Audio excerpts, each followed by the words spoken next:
ভোরের বসন্তের হাওয়ায় দুলছে orange cosmos flower. Orange cosmos টি আপনি খাচ্ছেন তো? আমি কিন্তু মাঝে মাঝেই খাচ্ছি। বসন্তের ছোঁয়া পেয়ে ফুলগুলো অনেক বড় হয়ে গিয়েছে। ঢাউস ঢাউস আকৃতির ফুল।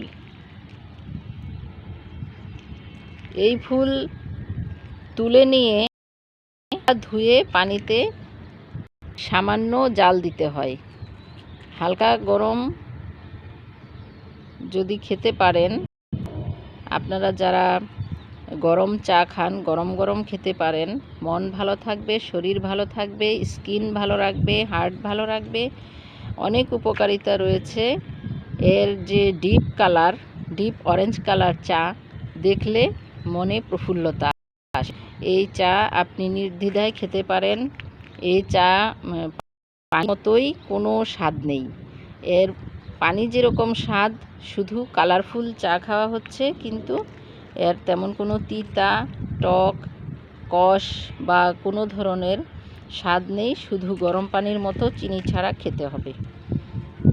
আপনারা এটা নির্দ্বিধায় খেতে পারেন।